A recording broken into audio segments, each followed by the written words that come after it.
everyone, and welcome back to Farmer Stephanie's Garden of Eden. I'm Farmer Stephanie, here to share with you what I know, sow, and grow in my garden. And today, I'm sharing with you what I grow. I promised you a full garden tour, and here it is. I'm going to show you all the different things that I'm growing here in the Garden of Eden in the month of July. We can go ahead and start over here. Over here is a south-facing wall that we have along our garage. In the spring, we have tulips that grow here. There are bulbs planted in the ground. And so I come through in late spring after the tulip leaves have sort of died back, and I plant a variety of beans here. I like to grow beans or other legumes because they have big seeds that I can place directly where I want in between the different tulip bulbs. And they are a direct sow thing that I grow. I can plant those seeds right in the ground and they'll grow where I want them to. And so I have two rows here. In this front row here, I have, these are Mexican red kidney beans. And so these are growing beans, but I'm not going to pick them because they're going to become a dried bean. And so I'm just going to let these grow until the pods actually dry up and kind of shrivel. And then I can pick the beans and pull the seeds out and save those as a dry bean for something like a soup or a chili, or to even save and plant again next year. In this back row here, I have, these are actually chickpeas with these smaller leaves. These are a black chickpea. I like to grow things that you can't really buy in the store very easily, and I've never seen black chickpeas in the store.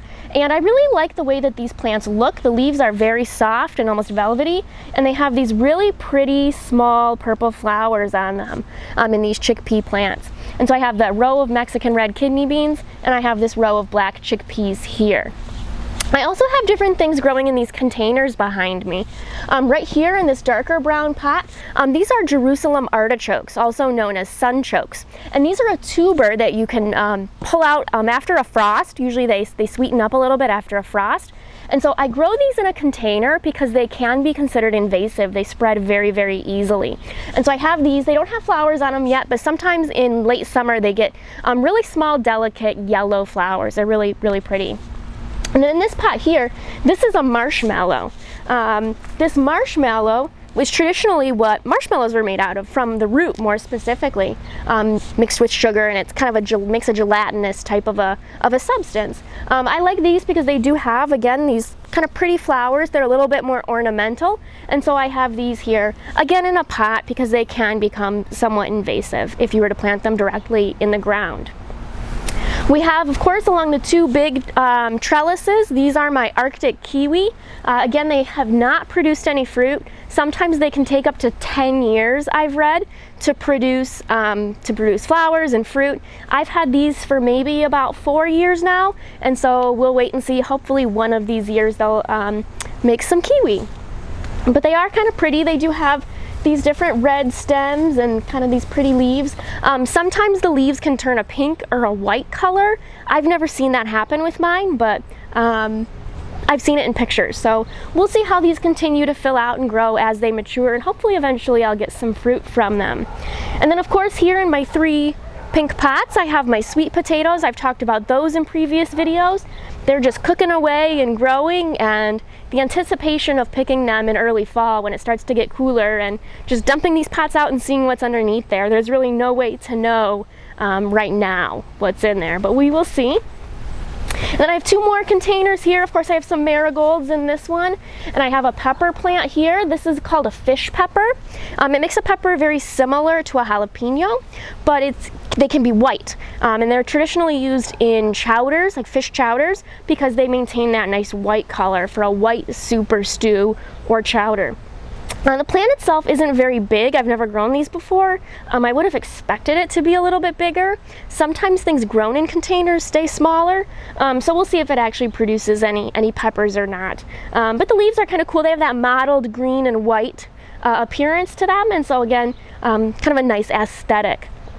And then I have marigolds here. I do grow a lot of marigolds around. They're not really anything that I grow for being edible. I just think they look really pretty, and I like to kind of intersperse those throughout my garden. The seeds are very easy to save, so I just save the seeds from year to year and just grow a lot of marigolds. This plant here, this is actually a black sesame seed plant. I have one here and then a smaller one. I dumped a couple more seeds in the pot because I didn't know how this one was doing.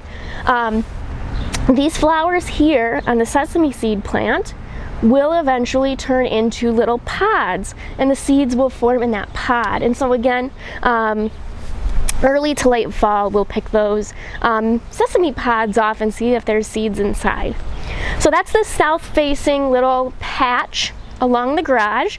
We do have my colored mint pots over here. These are my 5 types of mint that I purchased while I was in Florida earlier this spring. I have a chocolate mint, a pineapple mint, a banana mint, orange mint, and apple mint here on the end.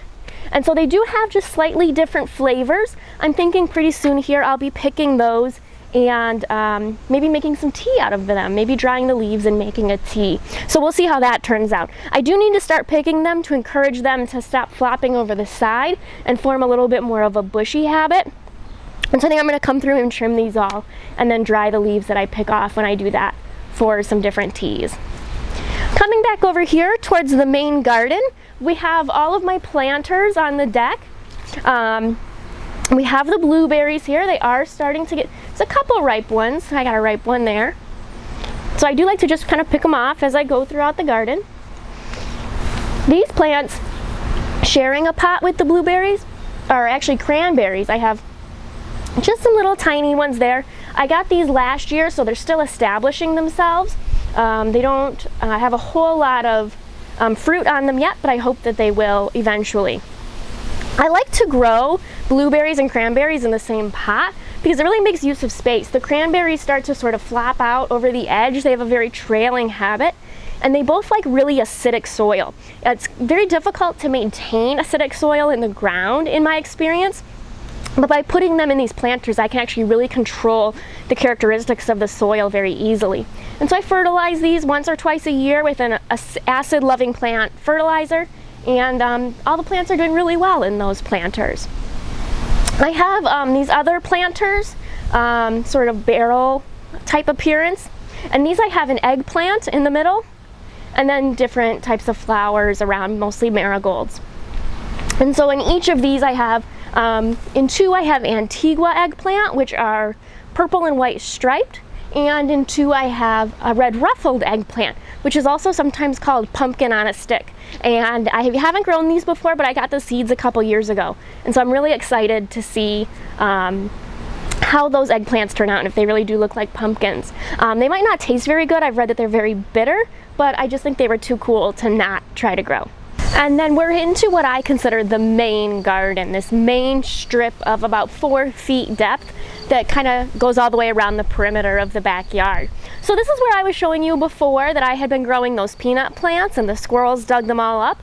I did plant some more bush beans and some of them came up. We have a little one here and a little one there.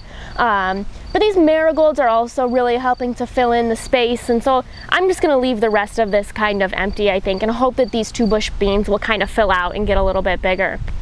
I have some zinnias over here, and again, of course, the marigolds, like I mentioned. One advantage to growing flowers mixed in with the plants is that they attract different pollinators, things like bees, that will come and actually help pollinate my fruiting plants as well. So while I don't eat things like the marigolds or the zinnias, they do help out my edible portion of my garden. And like I said, I just think they look really pretty. My dad always grew marigolds in his vegetable garden, and so that's kind of a tradition that I've just always carried on. So you'll see throughout the whole rest of the garden a number of different marigold plants, and most of them are getting ready to bloom if they haven't already started. And so these are yellow bush beans. Although they haven't quite turned yellow yet, some of them are green.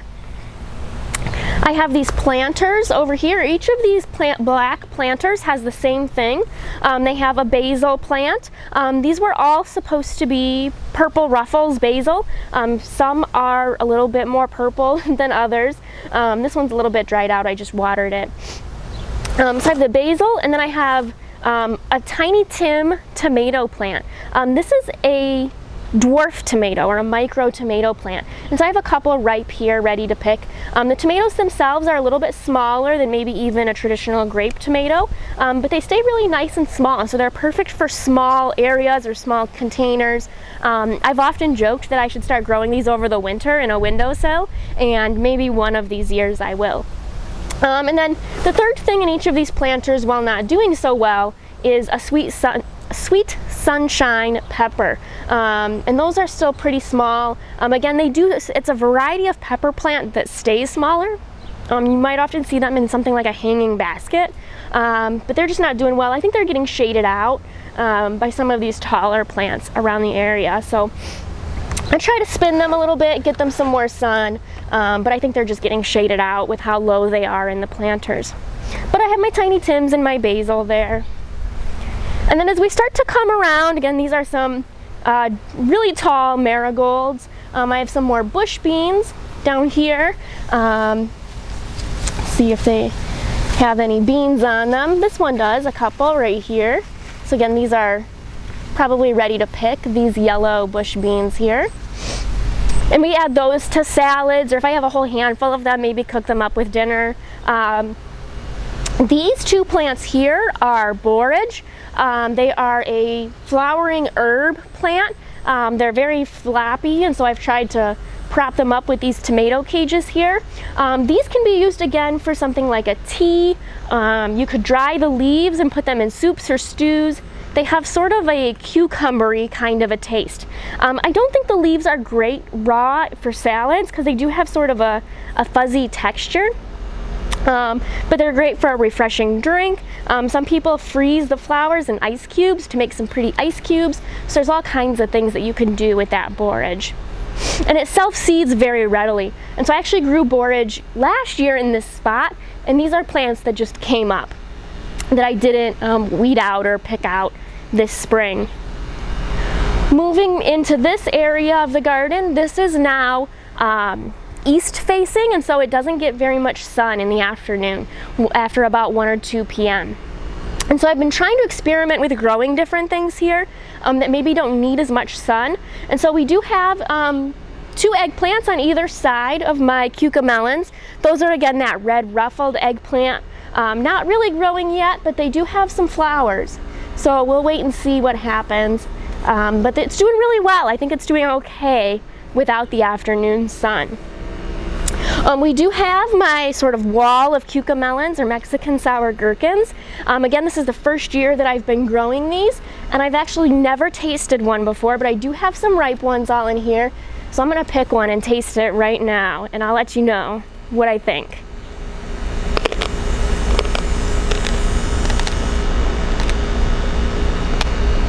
It's pretty good.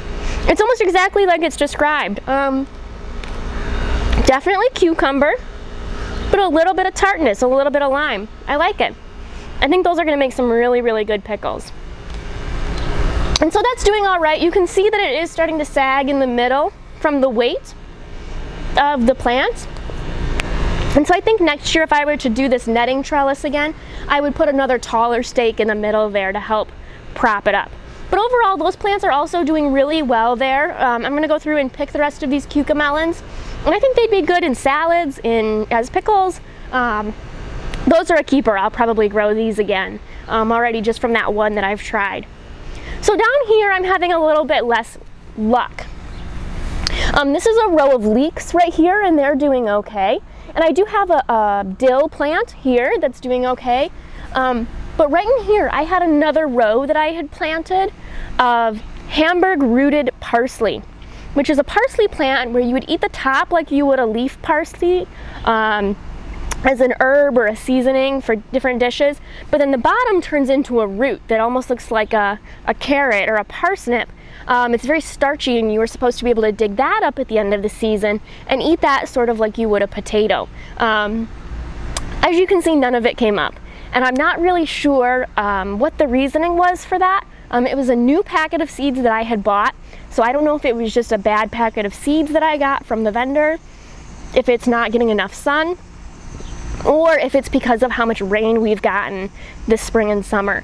This has been an unusually wet season for Michigan, and so I'm wondering if just the ground stayed too wet for too long and the seeds actually rotted in the ground before they sprouted. Whatever the case may be, nothing ever came up here. And so I actually just went through earlier and scattered some dill seed down here. I do really like dill. I don't have a whole lot of it in my garden this year, so I just sprinkled some dill in here, and hopefully it kind of fills in with some of that dill in this general area. Back here we have, this is the Japanese giant red mustard that came as my free seed packet with my order this spring.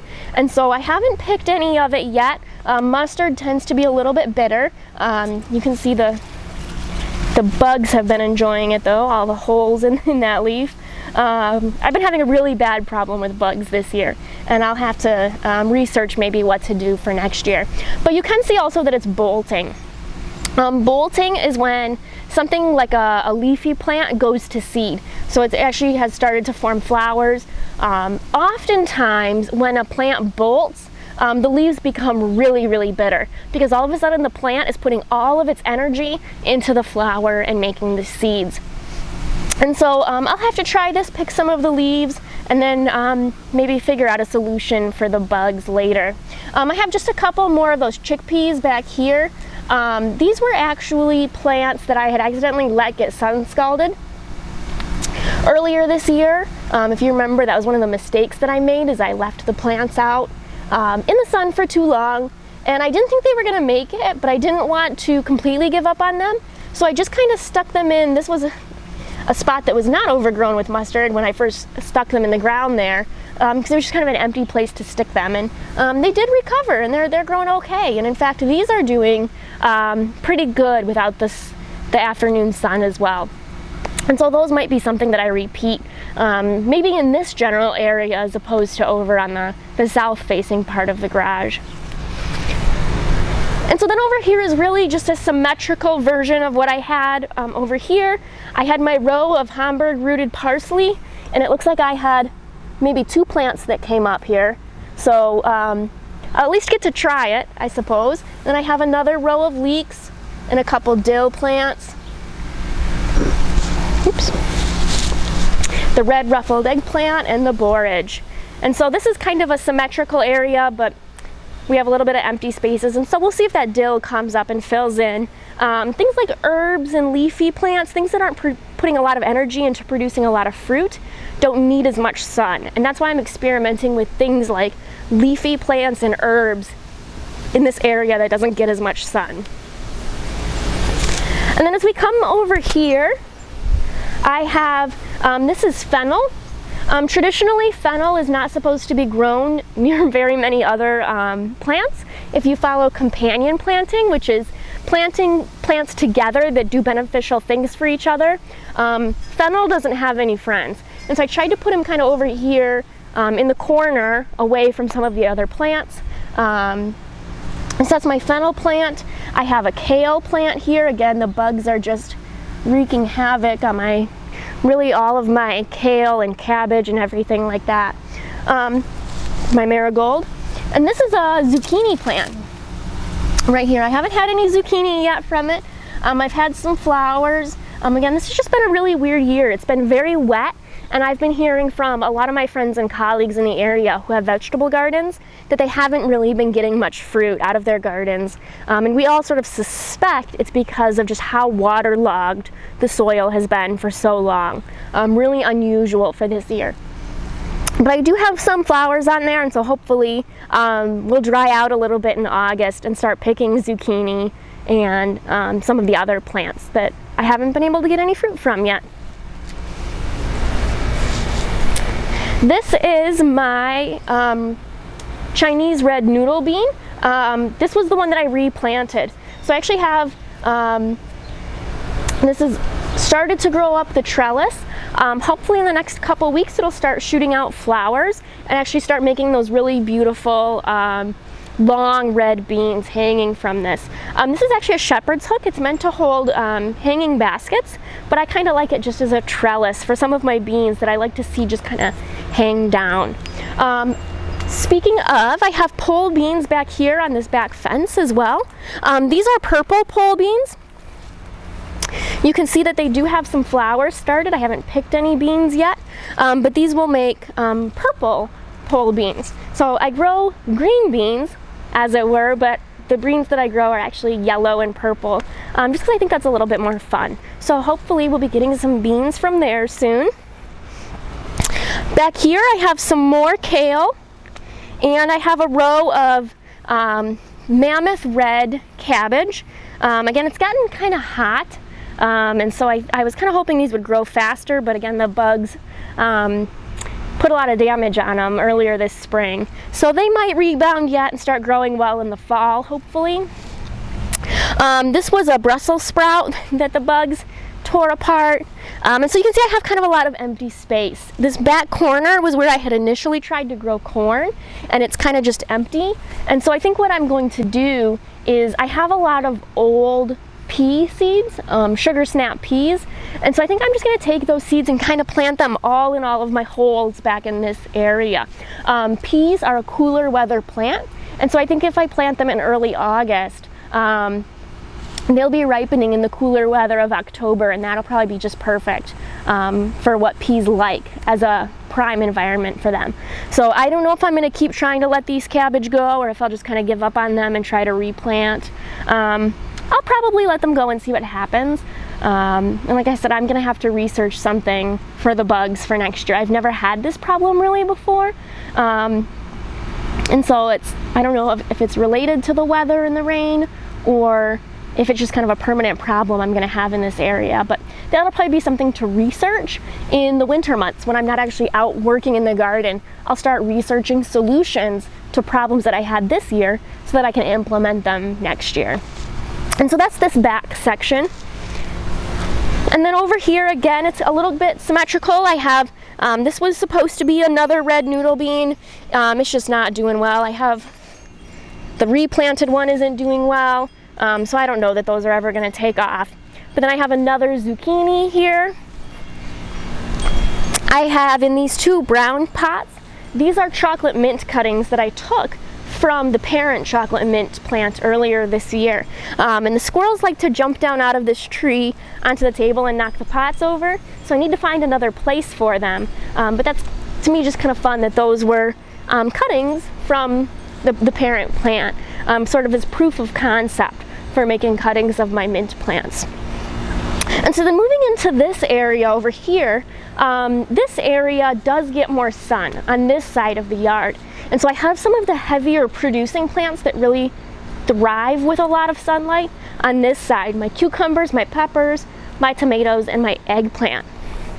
And so on each of these trellises here, I have, these are my halotros cucumbers, those yellow cucumbers. I have one started right here.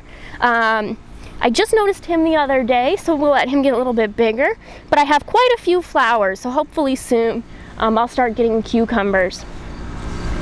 This here with the red and the green, this is that tricolor amaranth that I got that's meant to be a substitute for spinach in the warmer months. This does not bolt as easily as something like a spinach would. And so we'll let that get a little bit bigger, and then we'll start picking leaves off of it and seeing about using it in place of spinach in the salads. Moving along this way, this here is a white Tomacel tomato plant. This produces white tomatoes. It's another new variety that I'm growing this year. It has some flowers, but no actual tomatoes yet. So we'll see. I've never had a white tomato before, so I'm really excited to try them. These three here, these are all peppers. These are all pasilla peppers, or chili negro. And they are a very dark brown, almost black pepper. And so the plants themselves are doing really well, and so hopefully they'll start making some peppers soon. This is a snow white cherry tomato. So while this first one, the white Tomacel, is a full-size tomato plant, these are cherry tomatoes. And you can see I have all kinds of tomatoes here, but they're still green. They're still waiting to ripen. And so hopefully those will be ready soon. Every kind of tomato that I'm growing this year, with the exception of the Tiny Tims, is a new kind of tomato for me. I picked up a packet of mixed seeds on clearance at the end of the year last year, and so these are all new varieties for me that I'm very excited to try out. This is a sweet cherry pepper, and so these are smaller. They stay sort of the shape of a bell pepper, but they stay very small, almost cherry sized. And so there are some peppers on here. We're just waiting for them to turn red as they ripen. Here I have some calendula. Again, more flowers that can be used. Calendula can be used for different teas or certain edible purposes. Again, I just think they're really pretty. And then behind that, I have my Kajari melon. The Kajari melon is starting to take off. Remember that I had to replant these, and so they got a little bit of a later start than some of my other plants. But they are starting to take off. We'll see. They're reaching this kind of side of the garden, gets shaded out a little bit more, and so they're reaching for the sun that's this way. And then coming over here, we have more pepper varieties and more tomato varieties. Back here, this is a brown cherry tomato. Again, lots of green ones, nothing ripe yet. Down here, we have more peppers. This is a jalapeno. Right here, we have flowers, but no peppers yet. Oh, one small pepper right there. All three of these peppers here are poblano peppers. And again, we have just a few little peppers, nothing ripe yet, but we're getting there soon. We'll have lots of peppers to pick. This here is a sundrop tomato. No, this one is a gold nugget. This one is gold nugget cherry tomato, and this is a yellow cherry tomato. In contrast with this one over here, which is a sundrop, which is an orange cherry tomato. And so they look very similar at first glance, and I get them a little bit confused. But I have more peppers here. This is a paradixum pepper. It's kind of almost looks like a mini pumpkin. It's got ridges, and it will turn a yellowy orange color when it's ripe. And so again, some smaller peppers. I have 3 here. So small peppers, not quite ripe yet, but soon. And then here, these two, this pepper and this one here that I've propped up, these are called a giant Marconi. These are a sweet pepper. And they're pretty big if you look at them. So again, just waiting for these to ripen. These will turn red when they ripen. And so those are doing pretty well. We have, again, a halotros cucumber. We have calendula. And down here, this is really fun. It's almost hidden. It's getting kind of overwhelmed by the calendula. This is an Oda pepper plant. And these peppers, this is a thin-walled purple pepper. And so these are actually ripe, and we can pick these. And that's a purple pepper, which is really fun. And so we'll pick those and put those in our salads this week. Maybe some purple peppers and some cucamelons, and maybe even some of the cherry tomatoes will be ready for the salads this week too. But probably definitely for next week and future months this summer. Right here, this is a bicolor cherry tomato. This is a pink and white striped cherry tomato. Again, just waiting for it to ripen. We have 3 banana pepper plants, and those are doing well. These are probably ripe also, these banana peppers. And these are sweet banana pepper. There are sweet banana peppers and there are Hungarian wax peppers. They look almost identical, but the Hungarian wax peppers can be pretty spicy. And one year I made a mistake and I thought that Hungarian wax were the same as a sweet banana pepper, and I learned the hard way they are not the same. So these are, I did go out and buy specifically sweet banana pepper seeds. And so maybe, it looks like I have quite a few here getting ready to be ripe. It might be time to make some pickled banana peppers for things like salads or pizzas or anything really that could use that type of a garnish. My last tomato plant here is a Rutgers tomato. This is another full-size tomato, and those will just be a normal red tomato. I actually got a ton of seed packets of these Rutgers tomatoes on clearance last year for 9 cents a seed packet. And so I got something like 10 packets of Rutgers tomato seeds. So hopefully These will turn out really well, be heavy producers, and the tomatoes will taste really good because I'm almost set for life on seeds if those turn out really good. In this little section here, I call this my eggplant patch. I'm kind of experimenting with growing eggplants in the ground and in my containers. And so these, I have 3 different types of eggplant growing here. In the back, I have Black Beauty eggplants. Those are not really growing as well. They took off a little bit slower. Remember, earlier this year in February, I had planted those old seeds. And so I think there just wasn't as much energy stored in that seed, and they got off to a little bit of a slower start. And now they're being shaded out by the eggplant in front. But I think they'll catch up. So I have 2 Black Beauty eggplants in the back. This is a long purple eggplant. It makes almost like a cucumber-shaped eggplant. As the name suggests, it's just a really long, sort of thin eggplant. And then I have 2 Antigua eggplants here in front. And so I'm getting pretty excited. These have flowers also. So we're just waiting for those to get pollinated and start forming fruit. And then finally, this is a bush buttercup squash. It's doing really well from all of the rain. I actually happened to have filled this area in with a lot of compost last year, and so there's a high nitrogen content in the soil, and so this plant is just kicking out leaves like crazy. But it does stay a bush form. It's a winter squash, and it stays a little bit more of a bush form instead of a vining sort of a squash would be. And so we do see, we have some flowers down there, and we do have some little squash, little tiny squashes that have started forming. And so we'll see how those turn out later this year. So that's the main garden and sort of everything that I'm growing in the backyard. We have one more place to check out yet, and that's the front garden. And up here we have the front garden. This portion of the garden is south facing, so it gets sun for a decent portion of the day, but it does start to get shaded out later in the day by some trees that we have in the area. And this is where I've intermixed ornamental plants with edible plants.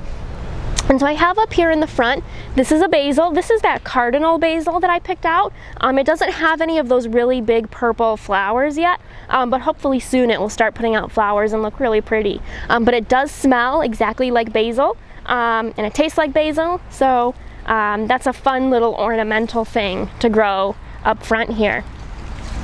Over here, we have, this is something called strawberry sticks spinach. This is something else that I got the seeds a couple years ago on sale, and I didn't grow before. And it's really neat. The leaves are supposedly edible and taste like spinach, but it makes these red berries on the plant. And so these red berries, this is why it's called strawberry sticks, are also edible. And so it looks like they're starting to ripen. Maybe in a couple days they'll be edible and ripe, and I'll be trying those and seeing how those taste. And so this can be a spinach substitute or a fruit substitute depending on which portion of the plant you eat. And so I'm excited to try that. We have more basil back here, and this all huge plant is sage. This is all sage. It makes really pretty purple flowers in the spring, and we have a couple back here of purple flowers on this plant. So it makes a really nice ornamental plant for the front. This sage, it's got these silvery leaves. I just think it really looks cool, and it has a dual purpose of being edible also. And we have these containers up front here on the porch. Of course, these are my chives. I would always say if there's only one plant I could grow, it would be chives. These are just so versatile, can be used for a whole number of different things, and so I really like these chives. And they do make these really pretty purple flowers that are ornamental and edible as well. Here, in these bigger planters, I had some more of those fish peppers planted, but a squirrel is coming through and digging this up almost every day. And so it actually dug up my fish pepper plants, and they didn't survive. But I have some flowers in here that are doing okay. I have to keep replanting them every time the squirrels come through and dig. But I do have these scarlet runner beans also growing in these planters. And so these are just starting to flower. up here they make these really pretty red flowers. I really love the color on these, and so they'll kind of fill in on this black support here and make really pretty red flowers and be very ornamental. So we have that up front here. Moving over, I kind of stuck all my extra basil plants all in here, so I have some more basil plants. This is a nasturtium in this hanging basket. Nasturtium leaves are edible, as are the flowers and the seeds. And the seeds are a little bit bigger, and some people actually pickle the nasturtium seeds and use them in lieu of capers. And so it's another really versatile plant that makes these really beautiful ornamental arrangements for a front-facing garden as well. Below that hanging basket down here, all these purple peppers, this is a plant called a Phyllis Blue pepper. These peppers, even though they're small and beautiful, are not a sweet pepper. These are very, very hot peppers. Really too hot for me to eat. As they ripen and turn red, they do become just a touch more sweet, but these are very, very, very hot peppers.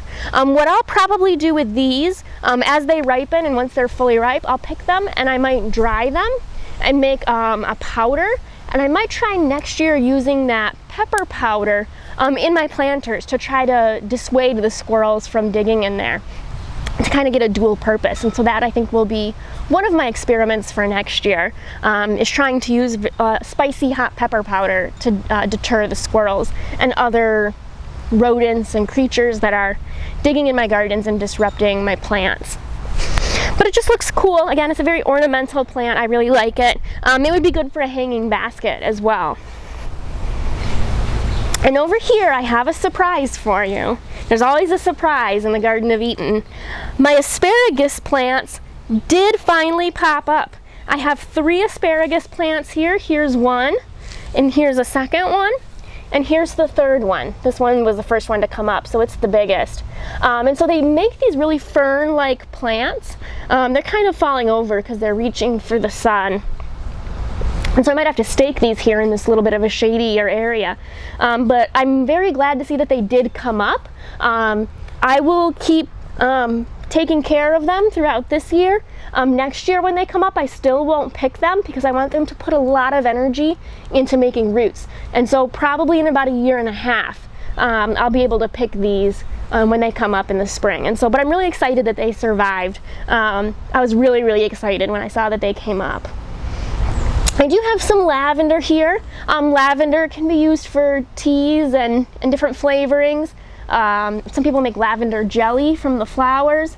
This was a cutting of a plant from my old house. And so again, this is something that I'm letting get its roots established, and then probably next year I'll start harvesting from that plant. And then finally, we have not really made any additional progress on the currant and strawberry garden here along the edge. Again, it's just been so rainy and so wet. We can't really get a nice level line for the bricks when the ground is just soaking wet. And so I'll probably put these currants in the ground soon. We can do the brickwork after the currants go in the ground, and then we'll put the strawberries in after. And that will be this patch, is the currants and the strawberries. And that's my garden tour for the month of July. I really appreciate you joining. Please like and subscribe, and plan to come back in August when we'll be harvesting all of these different plants that are finally ripe. And hopefully when you come back in August, our currant and strawberry patch will be done and you'll be able to see the finished product there. Thank you again.